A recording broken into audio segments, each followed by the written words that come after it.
الحمدللہ وکفا وسلام علی عبادہ الذین اصطفى اما بعد فاعوذ باللہ من الشیطان الرجیم بسم اللہ الرحمن الرحیم حافظوا علی الصلوات والصلاة الوسطی وقوموا للہ قانتین۔ محترم بزرگوں اور بھائیوں، السلام علیکم ورحمۃ اللہ وبرکاتہ۔ میں اصل موضوع پر کچھ عرض کروں اس سے پہلے ایک واقعہ توجہ سے سن لے۔ کافی دنوں پہلے کی بات ہے، شہر کوفہ میں ایک ایماندار قلی رہتا تھا۔ وہ اپنے گھوڑے کے ذریعہ مناسب اجرت پر لوگوں کا سامان لے جایا کرتا تھا۔ لوگ اس سے بہت خوش تھے۔ ایک دن کی بات ہے، وہ معمول کے مطابق اپنا گھوڑا لیے ہوئے سواری کے انتظار میں تھا کہ ایک آدمی اس کے پاس آیا جو ایک پیر سے معذور لگ رہا تھا۔ اس نے قلی سے درخواست کی کہ مجھے فلاں مقام تک پہنچا دو۔ اجرت طے ہوئی اور دونوں چل پڑے۔ آگے جا کر چوراہا ملا۔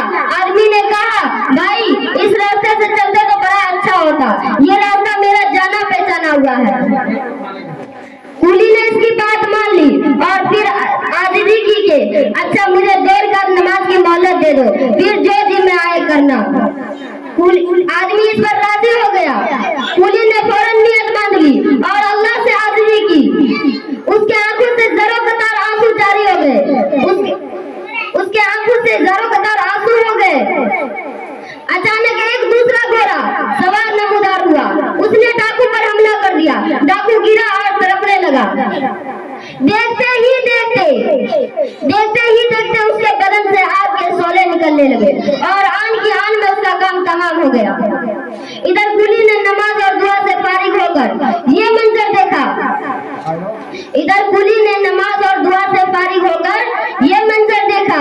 اس نے اجنبی سوار کو آواز دی مگر وہ اجنبی غائب ہو گیا اور جاتے جاتے یہ کہہ گیا کہ آپ کو محفوظ ہو، جہاں چاہو جاؤ۔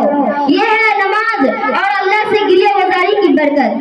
صحیح مانو میں اگر ہم اچھی طرح سے نماز کو ادا کریں اور اللہ سے رو رو کر دعا مانگے تو اللہ ہماری تمام دعاؤں کو اسی طرح قبول فرمائیں گے۔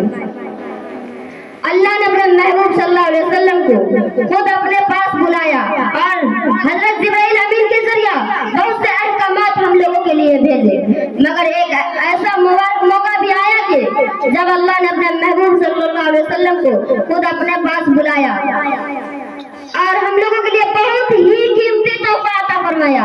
وہ تحفہ ہے 5 وقت کی نماز۔ یہ تحفہ کتنا اہم ہے کہ اللہ سے بات کرنے اور اللہ سے لینے کا ذریعہ معلوم ہو گیا۔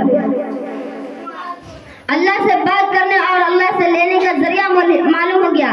جب حضور صلی اللہ علیہ وسلم کو یہ تحفہ ملا تو بے حد خوش ہوئے کہ اب اللہ سے بات کرنے اور اللہ سے لینے کا ذریعہ معلوم ہو گیا۔